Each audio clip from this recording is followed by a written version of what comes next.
Welcome teachers club PSC. എല്ലാ പ്രിയപ്പെട്ട അധ്യാപക സുഹൃത്തുക്കൾക്കും ഉദ്യോഗാർത്ഥികൾക്കും ടീച്ചേഴ്സ് ക്ലബ് PSC ഒരിക്കൽ കൂടി സ്വാഗതം. ഓക്കെ, അപ്പൊ ഇത് നമ്മളെ ഇന്നത്തെ ഈ വീഡിയോ എന്ന് പറയുന്നത് tier 1 KVS NVS KVS NVS teachers, അതായത് ടീച്ചിങ് TGT, അതുപോലെ തന്നെ PGT, അതുപോലെ തന്നെ നോൺ ടീച്ചിങ്, ഇത്രയും പോസ്റ്റുകൾ വിളിച്ചിരിക്കുന്നതിലെ ടയർ 1 ഒഫീഷ്യൽ സിലബസ്, മലയാളത്തിന്റെ സിലബസ് എന്താണെന്നുള്ളത് ഞാൻ പ്രത്യേകമായിട്ട് ചെയ്തിരുന്നു. അത് കണ്ടു കാണുമെന്ന് വിശ്വസിക്കുന്നു. കണ്ടു കാണാത്തവർ ഇവിടെ കാർഡിൽ കൊടുക്കാം, കൂടാതെ നിങ്ങളുടെ ചാനൽ കയറി കാണുക. ഓക്കെ, ഇനി എന്തൊക്കെയാണ് ടയർ 1 സിലബസ്, ഒഫീഷ്യൽ സിലബസ് എന്നുള്ളതാണ് ഞാൻ പറയാൻ പോകുന്നത്. അതിന് മുമ്പ് എപ്പോഴും പറയുന്ന പോലെ തന്നെ ഈ കാര്യങ്ങൾ ദയവ് ചെയ്ത് നിങ്ങൾ കേട്ടിട്ട് പോകണം. വീണ്ടും അതുകൊണ്ടാണ് നിങ്ങൾ സംശയം വീണ്ടും ചോദിച്ചുകൊണ്ടിരിക്കുന്നത്. ഒന്നാമത്തെ കാര്യം, നമുക്ക് എല്ലാവർക്കും ഉള്ള കാര്യമാണ് ഇത്. നിങ്ങളെ ഈ വീഡിയോ തീർച്ചയായിട്ടും എല്ലാവരിലേക്കും ഷെയർ ചെയ്യണം. അതുപോലെ തന്നെ ആദ്യമായിട്ട് നിങ്ങൾ വീഡിയോ കാണുന്നവർ തീർച്ചയായിട്ടും ലൈക്ക് ചെയ്യണേ കേട്ടോ. നമുക്കിത് വേറൊരു ഇതുള്ള ചാനലല്ല, റവന്യൂ അങ്ങനെയുള്ള ഒരു ചാനൽ. നിങ്ങളുടെ സപ്പോർട്ട് കൊണ്ട് മാത്രം ഈ കാര്യങ്ങളൊക്കെ മുന്നോട്ട് പോകുന്ന ഒരു ചാനലാണ്. അതുകൊണ്ട് തന്നെ തീർച്ചയായും നിങ്ങൾ ലൈക്ക് ചെയ്യുകയും ഷെയർ ചെയ്യുകയും ചെയ്യണം. അപ്പോൾ യൂട്യൂബ് തന്നെ റെക്കമെൻഡ് ചെയ്ത് എല്ലാവരിലേക്കും എത്തിക്കട്ടെ. ഈ സംശയങ്ങളൊക്കെ ഉള്ള ഒത്തിരി പേര് കാണുമല്ലോ. ഓക്കെ, അതുകൊണ്ട് ആ കാര്യങ്ങൾ ആദ്യം ചെയ്യുക. പിന്നെ നമ്മുടെ ക്ലാസ്സുകൾ എല്ലാം EMRSന്റെ ക്ലാസ് ഓൾറെഡി ഓൺഗോയിങ് ആണ്. KVS NVS already class start ചെയ്തിട്ടുണ്ട്. ക്ലാസ് നിങ്ങൾക്ക് ലൈവ് പ്ലസ് റെക്കോർഡ് ക്ലാസ്സസ്, പിന്നെ അതിന്റെ നോട്ട്സുകൾ, PDF നോട്ട്സുകൾ, ഏകദേശം 50,000-ഓളം പ്രാക്ടീസ് ക്വസ്റ്റ്യൻസുകൾ, 20,000-ഓളം പ്രീവിയസ് ഇയർ ക്വസ്റ്റ്യൻസുകൾ, അതുപോലെ 1500 മോഡൽ എക്സാംസുകൾ, ഇതെല്ലാം ഓൾറെഡി നമ്മുടെ ചാനലിൽ അപ്ഡേറ്റ് ചെയ്തിട്ടുണ്ട്. ഓക്കെ, അപ്പം ജോയിൻ ചെയ്യാൻ താല്പര്യമുള്ളവർക്ക് കോഴ്സുകളിലേക്ക് ജോയിൻ ചെയ്യാം. 77 36 75 04 73 എന്ന് പറയുന്ന ഈ നമ്പറിൽ നിങ്ങൾക്ക് വിളിച്ചോ അല്ലെങ്കിൽ വാട്സ്ആപ്പ് മെസ്സേജുകളിലൂടെയോ നിങ്ങൾക്ക് കോഴ്സിനെ കുറിച്ച് കാര്യങ്ങൾ അറിയാം. അല്ലെങ്കിൽ ഈ വീഡിയോയുടെ ഡിസ്ക്രിപ്ഷൻ ബോക്സിൽ ലിങ്ക് കൊടുത്തിട്ടുണ്ട്, അതുവഴി നിങ്ങൾക്ക് കോഴ്സിൽ ജോയിൻ ചെയ്യാവുന്നതാണ്. ഓക്കെ, ഇനി പെട്ടെന്ന് ബാക്കിയുള്ള കാര്യങ്ങൾ പറയാം. അതിൽ എണ്ണമിട്ട് നിരത്തി ഓരോ കാര്യങ്ങൾ പറഞ്ഞുതരാം. ഓക്കെ, നിങ്ങൾ തീർച്ചയായിട്ടും അത് കേൾക്കണം. ഒന്നാമത്തെ കാര്യം എന്ന് പറയുന്നത്, നിങ്ങളുടെ NCLR നോൺ ക്രിമിനൽ വാങ്ങിക്കേണ്ടവർ, OBC, പലർക്കും അത് തന്നെ അറിയുന്നില്ല. OBC കാരാണെന്ന് പോലും അറിയത്തില്ല, വേണമെന്ന് പോലും അറിയത്തില്ല. OBC കാരാണെങ്കിൽ നിങ്ങൾക്ക് OBC NCL സർട്ടിഫിക്കറ്റ് വാങ്ങിക്കഴിഞ്ഞാൽ നിങ്ങൾക്ക് റിസർവേഷൻ കിട്ടും. മാർക്കിന്റെ കാര്യത്തിലും റാങ്കിങ്ങിന്റെ കാര്യത്തിലും എല്ലാത്തിലും റിസർവേഷൻ ഉണ്ട്. സിമ്പിൾ ആയിട്ട് പറഞ്ഞു കഴിഞ്ഞാൽ, കഴിഞ്ഞ പരീക്ഷകളിലെ കട്ട് ഓഫ് ജനറൽ സെഷന് 99 മാർക്ക് വന്നപ്പോൾ, ഞാൻ ഒരു സബ്ജക്റ്റിന്റെ കാര്യമാണ് പറയുന്നത്, 99 മാർക്ക് കട്ട് ഓഫ് ജനറലിലെ റാങ്ക് ലിസ്റ്റ് വന്നപ്പോൾ അത് OBC നോൺ ക്രിമിനലിന് 67 മാർക്കാണ് വന്നത് കട്ട് ഓഫ്. SCക്ക് 53 എന്ന് പറയുന്ന കട്ട് ഓഫ് ആണ് വന്നത്. STക്ക് 50 എന്ന് പറയുന്ന കട്ട് ഓഫ് ആണ് വന്നത്. ഓക്കെ, അപ്പൊ ഈ സർട്ടിഫിക്കറ്റ് ഒക്കെ അത്യാവശ്യമാണ്. അതുപോലെ EWSനും ഇതേപോലെ, EWSന് ഇതുവരെ 67 എന്ന് പറയുന്നത് 63 64 ഒക്കെ ആയിരുന്നു EWSന്റെ കട്ട് ഓഫ് എന്ന് പറയുന്നത്. ഓക്കെ, അപ്പൊ NCL സർട്ടിഫിക്കറ്റ് വേണം. അതുപോലെ EWSന്റെ സർട്ടിഫിക്കറ്റ് നിങ്ങൾക്ക്, അത് ജനറലുകാരിൽ സാമ്പത്തികമായിട്ട് പിന്നോക്കം നിൽക്കുന്നവരാണെങ്കിൽ EWS കിട്ടും. പിന്നെ SC/ST സർട്ടിഫിക്കറ്റ്, ഇത്രയും സർട്ടിഫിക്കറ്റ്. പക്ഷേ ഒരു കാര്യം ശ്രദ്ധിച്ച് കേൾക്കുക, ഒന്നും കൂടി പറയണം. നിങ്ങൾ നിരന്തരം വിളിച്ച് സംശയം ചോദിക്കുന്നതാണ്. നിങ്ങൾ വീഡിയോ കാണാതെ ചോദിക്കുക, ദയവ് ചെയ്ത് വീഡിയോ കാണുക, കണ്ടിട്ട് സംശയം ചോദിക്കുക, അല്ലെങ്കിൽ അടി ഒന്ന് ഡൗട്ട്സ് ക്ലിയർ ചെയ്യും കേട്ടോ, കമന്റ്സ് ഇട്ട്. ഈ സർട്ടിഫിക്കറ്റുകളുടെ ഒന്നും ആവശ്യം ഒരിക്കലും ആപ്ലിക്കേഷൻ അയക്കുന്ന സമയത്ത് ആവശ്യമില്ല. നിങ്ങൾക്ക് ആപ്ലിക്കേഷൻ അയക്കാൻ നേരത്തെ വേണ്ടത് നിങ്ങളുടെ ഫോട്ടോയും സിഗ്നേച്ചർ മാത്രം അപ്ലോഡ് ചെയ്താൽ മതി. വേറെ ഒരു സർട്ടിഫിക്കറ്റും അപേക്ഷയോടൊപ്പം അപ്ലോഡ് ചെയ്യേണ്ട ആവശ്യമില്ല. പിന്നെ എന്തുകൊണ്ടാണ് ആദ്യമായിട്ട് ഈ സർട്ടിഫിക്കറ്റുകളെ അപ്ലൈ ചെയ്യണമെന്ന് പറയുന്നതെന്ന് പറഞ്ഞു കഴിഞ്ഞാൽ, നമ്മുടെ കട്ട് ഓഫ് ഡേറ്റ് എന്ന് പറയുന്നത് December 4 കട്ട് ഓഫ് ഡേറ്റ്, അതായത് ആപ്ലിക്കേഷൻ എൻഡ് ചെയ്യുന്ന ഡേറ്റ് December 4. ഈ December 4 മുമ്പുള്ള ഡേറ്റിലുള്ള സർട്ടിഫിക്കറ്റ് ആണ് നിങ്ങളുടെ കൈവശം വേണ്ടത്. നിങ്ങൾ ടയർ 1 പാസ്സായി, ടയർ 2 പാസ്സായി, അടുത്ത സെക്ഷൻ ഇന്റർവ്യൂവിന് മുമ്പുള്ള അടുത്ത സെക്ഷൻ എന്ന് പറയുന്നത് DV എന്ന് പറയുന്നതാണ്, ഡോക്യുമെന്റ് വെരിഫിക്കേഷൻ. ആ ഡോക്യുമെന്റ് വെരിഫിക്കേഷൻ സമയത്ത് നിങ്ങൾക്ക് ഈ സർട്ടിഫിക്കറ്റ് കാണിക്കണം. അപ്പൊ ആ സർട്ടിഫിക്കറ്റിന്റെ ഡേറ്റ് എന്ന് പറയുന്നത് December 4 മുമ്പുള്ള സർട്ടിഫിക്കറ്റ് ആയിരിക്കണം. അതിനുവേണ്ടിയാണ് സർട്ടിഫിക്കറ്റ് വാങ്ങിക്കണം എന്ന് പറയുന്നത് കേട്ടോ, അല്ലാതെ ആപ്ലിക്കേഷൻ അയക്കാനല്ല സർട്ടിഫിക്കറ്റ്. ഇനി NCL സർട്ടിഫിക്കറ്റ് വാങ്ങിക്കുന്നവര്, NCL സർട്ടിഫിക്കറ്റ് നിങ്ങളുടെ കയ്യിൽ പഴയതുണ്ടെങ്കിൽ, ഇനി അവിടെ ഒരു ഡൗട്ട്സ് കൂടെ ഉണ്ട്, നമ്മൾ സ്റ്റേറ്റിന്റെ ആണോ സെൻട്രലിന്റെ ആണോ വാങ്ങിക്കേണ്ടതെന്നുള്ളത്. ഇത് സെൻട്രൽ ഗവൺമെന്റ് എക്സാം ആണല്ലോ, അപ്പൊ സെൻട്രൽ ഗവൺമെന്റ് ജോബ് പർപ്പസസ് എന്ന് പറഞ്ഞ് വാങ്ങിക്കുക. ഓക്കെ, അതിനുവേണ്ടിയുള്ള അതിന്റെ ഫോമാറ്റ് നിങ്ങളുടെ നോട്ടിഫിക്കേഷൻ പേജിൽ ഏറ്റവും അവസാനമായിട്ട് ഇതിന്റെ എല്ലാം ഫോമാറ്റ് കൊടുത്തിട്ടുണ്ട്. ആ ഫോമാറ്റ് ഡൗൺലോഡ് ചെയ്ത് പ്രിന്റ് എടുത്ത് കൊണ്ടുപോയിട്ട് സർട്ടിഫിക്കറ്റ് വാങ്ങിക്കുക. അത് ചിലപ്പോൾ ഡിജിറ്റലായിട്ട് കിട്ടും, ആ ഫോമാറ്റിലും ചിലപ്പോൾ എഴുതി തരും തഹസിൽദാറിന്റെ. ഓക്കെ, ഇനി NCL കാരാണെങ്കിൽ അവരുടെ കൈവശം ഉണ്ടായിരിക്കേണ്ട സർട്ടിഫിക്കറ്റ് എന്ന് പറയുന്നത് 2025 ഏപ്രിൽ മാസം 1 December 4 ഇടയിലുള്ള സർട്ടിഫിക്കറ്റ് ആയിരിക്കണം. ഇനി EWSകാരുടെ കയ്യിലുള്ള EWSന്റെ കയ്യിലുള്ള സർട്ടിഫിക്കറ്റ് എന്ന് പറയുന്നത് ഞാൻ പറയാൻ തിരിഞ്ഞു പോയതാണ്. EWS ആണല്ലോ നമുക്ക് സാമ്പത്തിക വർഷമായിട്ട് ബന്ധപ്പെട്ട്. EWSകാരുടെ സർട്ടിഫിക്കറ്റ് ആണ് EWS സർട്ടിഫിക്കറ്റ് ആണ് വേണ്ടത്. അതായത് 2025 ഏപ്രിൽ 1 December 4 ഇടയിലുള്ള സർട്ടിഫിക്കറ്റ് ആയിരിക്കണം EWSകാരുടെ കയ്യിൽ വേണ്ടത്. ഇനി NCLകാരുടെ കയ്യിൽ വേണ്ടത്, അല്ലെങ്കിൽ NCL സർട്ടിഫിക്കറ്റ് നിങ്ങളുടെ കയ്യിൽ വേണ്ടത് 2025 ജനുവരി മാസം 1 December 4 ഇടയിലുള്ള സർട്ടിഫിക്കറ്റ് ആണ് നിങ്ങളുടെ കയ്യിൽ വേണ്ടത്. ഓക്കെ, അത് ക്ലിയർ ആയെന്ന് കരുതും. ഇനി SC/STകാരുടെ ആ ഡേറ്റ് ഒന്നും പറയുന്നില്ല. നിങ്ങൾ വാങ്ങിക്കേണ്ടത് ഈ December 4 മുമ്പുള്ള സെൻട്രൽ ഗവൺമെന്റ് ഫോമാറ്റിലുള്ള ഒരു SC/ST സർട്ടിഫിക്കറ്റ് നിങ്ങളുടെ കയ്യിൽ ഉണ്ടായിരിക്കണം. അത്രയേ ഉള്ളൂ. അതാണ് ഇതുമായിട്ട് ബന്ധപ്പെട്ട് പറയാനുണ്ടാകുന്ന കാര്യം.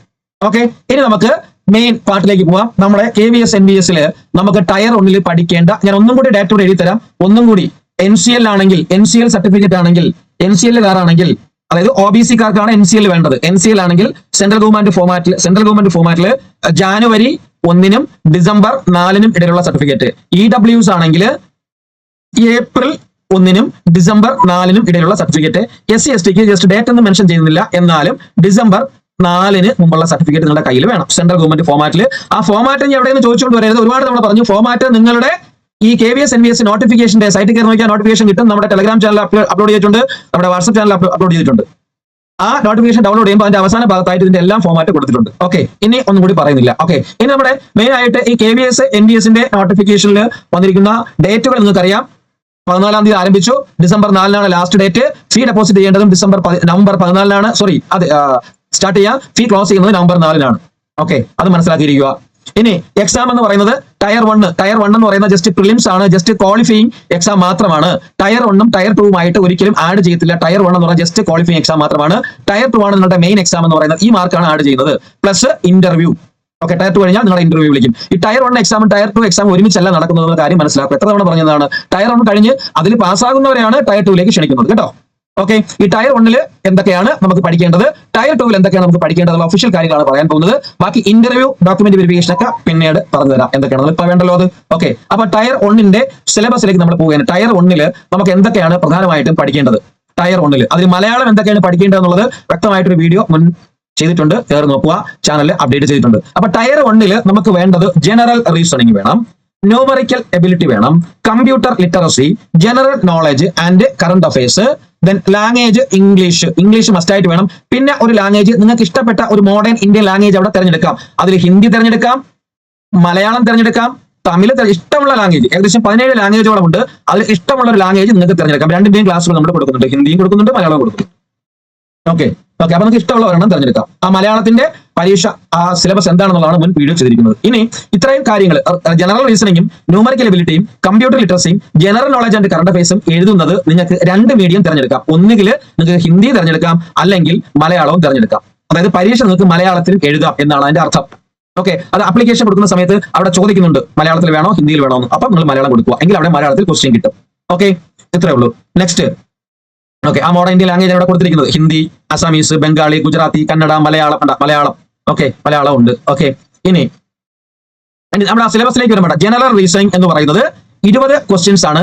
ഓരോ ചോദ്യത്തിന് 3 മാർക്കാണ്. അപ്പൊ 20 × 3 60 മാർക്ക്. ന്യൂമറിക്കൽ എബിലിറ്റിയും 20 question × 3 60 mark. Basic computer literacy 20 × 3 60 mark. General knowledge 20 × 3 60 mark. Language competency ഇംഗ്ലീഷിൽ 10 മാർക്ക് × 3 30 മാർക്ക് വാങ്ങിക്കണം. ലാംഗ്വേജ് കോമ്പിറ്റൻസി ഞാൻ പറഞ്ഞില്ലേ, on other modern Indian language നമുക്ക് ഹിന്ദിയോ അല്ലെങ്കിൽ മലയാളമോ തിരഞ്ഞെടുക്കാം. ഓക്കെ, അപ്പോൾ ലാംഗ്വേജ് കോമ്പിറ്റൻസി അല്ലേ, അതിൽ അപ്പൊ ഹിന്ദി ഓർ മലയാളം തിരഞ്ഞെടുത്താൽ മതി. 10 ക്വസ്റ്റ്യൻ ആണ്, 3 മാർക്ക് വെച്ച് 30, അങ്ങനെ ടോട്ടൽ 300 മാർക്കാണ്. 100 ക്വസ്റ്റ്യനും 300 മാർക്കുമാണ് ടയർ 1-ന്റെ സിലബസ് എന്ന് പറയുന്നത്. എല്ലാവർക്കും നോൺ ടീച്ചിങ് ആയിക്കോട്ടെ ടീച്ചിങ് ആയിക്കോട്ടെ, ടീച്ചിങ്ങിൽ ഇനി PRTക്ക് അത് PGTക്ക് അത് PGTക്ക് അത് നിങ്ങളില്ല, എല്ലാത്തിനും PGT ആയിക്കോട്ടെ TGT ആയിക്കോട്ടെ PRT ആയിക്കോട്ടെ എല്ലാത്തിന്റെ സിലബസ് ഇത് തന്നെയാണ്. പ്ലസ് നോൺ ടീച്ചിങ്ങിന്റെയും സിലബസ് ഇത് തന്നെയാണ്. എക്സാം പാറ്റേൺ ഇത് തന്നെയാണ്. OMR ബേസ്ഡ് ആയിട്ടുള്ള എക്സാംസ് ആണ്, ഓഫ്ലൈൻ മോഡലുള്ള എക്സാംസ് ആണ്.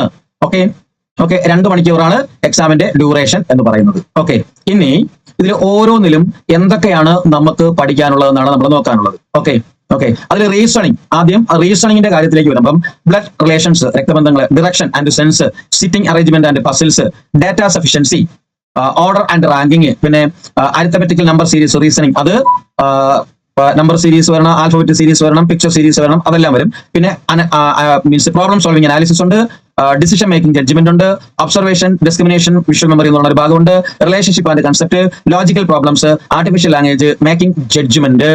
Okay, making judgement. പിന്നെ വരുന്നത് analogies, similarities and differences, coding and decoding, syllogisms, statement and assumptions, conclusions and argument, logical deductions, cause and effects, verbal classification, arithmetic and verbal reasoning. അതിൽ ഞാൻ നേരത്തെ പറഞ്ഞില്ലേ, ഒന്നും കൂടെ റിപ്പീറ്റ് ചെയ്യുന്നേ ഉള്ളൂ. നമ്പർ വരും, ലെറ്റർ വരും, സിംബൽ വരും, ഫിഗർ വരും. ഓക്കെ, പിന്നെ mirror, water image, spatial orientation, visualisation, embedded figures, classification. അതായത് ഇത് ഇങ്ങനെ കേൾക്കുമ്പോഴത്തേക്ക് എന്തോ വലിയ സംഭവമായിട്ട് ഒന്നുമില്ല ഇതിലൊന്നും. പിന്നെ നിങ്ങൾക്ക് റീസണിങ്ങിന്റെ കാര്യം അറിയാമല്ലോ, അതൊരു ഇന്നേറ്റ് എബിലിറ്റി ആണ്. അതിൽ ബുദ്ധിപരമായിട്ട് നമ്മുടെ സ്വന്തം ബുദ്ധി അനുസരിച്ച് ചെയ്യേണ്ടതാണ്. ഇതിൽ മീൻസ് കോഡുകളോ മീൻസ് ഇക്വേഷൻസുകളോ ഒന്നുമില്ല, നമ്മുടെ ബുദ്ധിയാണ്. വളരെ സിമ്പിൾ ആയിട്ടുള്ള കാര്യമാണ് ഇത് ചെയ്യേണ്ടത്. ഓക്കെ, അപ്പൊ ഈ ക്വസ്റ്റ്യൻസ് നിങ്ങൾക്ക് മലയാളത്തിലും കിട്ടും, ഇംഗ്ലീഷിലും കിട്ടും കേട്ടോ. മലയാളത്തിലും കിട്ടും, ഇംഗ്ലീഷിലും കിട്ടും. അടുത്തത് രണ്ടാമത്തെ ഏരിയ എന്ന് പറയുന്നത് ന്യൂമറിക് എബിലിറ്റി ആണ്. നമ്മുടെ മാത്തമെറ്റിക്സ് എന്ന് പറയുന്നത് ക്വാണ്ടിറ്റേറ്റീവ് ആപ്റ്റിറ്റ്യൂഡ്, അത് number system, simplification, HCF, LCM, decimals, fraction, discount, percentage, ratio and proportions, average, profit and loss, SNCI, time work speed distance, data sufficiency, board maths, ഇത്രയും കാര്യങ്ങളാണ് നമ്മുടെ അരിത്തമെറ്റിക് ഓപ്പറേഷനിൽ വരുന്നത്. അതായത് നമ്മുടെ വളരെ സിമ്പിൾ ആയിട്ട് നിങ്ങളൊക്കെ ലാസ്റ്റ് കഴിഞ്ഞ് പഠിക്കുന്ന മാത്സ്, ഇത് നിങ്ങൾക്ക് മലയാളത്തിൽ കിട്ടും ക്വസ്റ്റ്യൻ. മലയാളം ഓപ്റ്റ് ചെയ്യണമെങ്കിൽ മലയാളത്തിൽ അവിടെ കിട്ടും ക്വസ്റ്റ്യൻ, ഇംഗ്ലീഷിലും മലയാളത്തിലും കിട്ടും ക്വസ്റ്റ്യൻ. നെക്സ്റ്റ് അടുത്തത് കമ്പ്യൂട്ടർ ലിറ്ററസി ആണ്. നമ്മുടെ computer ICT, characteristics of computers, computer organization, ROM memory, file system, input device, computer software, relationship between hardware and software, operating system, MS Office, exposure of Word, Excel, spreadsheet, PowerPoint. ഇത് ഈ സോഫ്റ്റ്വെയറുകൾ പഠിക്കണമെന്നല്ല. ഈ MS Office പഠിക്കുമ്പോഴത്തേക്ക് അതിലുള്ള Word, Excel, spreadsheet, PowerPoint, ഇതിന്റെയൊക്കെ കുറെ short cut ഫോർമാറ്റുകളൊക്കെ ഉണ്ട്. നമ്മളിപ്പം കട്ട് ആണെങ്കിൽ Shift+C എന്നൊക്കെ പറഞ്ഞു കൊടുക്കത്തില്ലേ? അപ്പൊ അതിന്റെ അങ്ങനെയുള്ള ഷോർട്ട് കട്ട് കീകളൊക്കെയാണ് ചോദിക്കുന്നത് അവിടെ. അല്ലാതെ ഇത് എങ്ങനെ ചെയ്യാം അങ്ങനെയൊന്നും അല്ല ചോദിക്കുന്നത്. സിമ്പിൾ ആണ്. നമ്മളെ ക്ലാസ് കണ്ടാൽ നിങ്ങൾക്ക് മനസ്സിലാവും. പ്രീവിയസ് ഇയർ ക്വസ്റ്റ്യൻസ് ചെയ്തിട്ടുണ്ട് ക്ലാസ്സിൽ, ICT ക്ലാസ്സിൽ. ഓക്കെ, ദെൻ ഇൻഫർമേഷൻ, നമ്മുടെ IT, information technology and society എന്ന് പറയുന്ന ഇന്ത്യൻ IT ആക്ടുകൾ, ഡിജിറ്റൽ സിഗ്നേച്ചേഴ്സുകൾ, application of information technology, government for governance, mobile smart phones, information kiosk, അങ്ങനെയുള്ള കുറച്ച് കാര്യങ്ങൾ അത് കറണ്ട് അഫയേഴ്സ് റിലേറ്റഡ് അവിടെ ചോദിക്കും. അത്രയും കാര്യങ്ങളാണ് കമ്പ്യൂട്ടർ ലിറ്ററസിയിൽ നമ്മൾ പഠിക്കേണ്ടത്. പിന്നെ വരുന്നത് ലാംഗ്വേജ് ആണ്.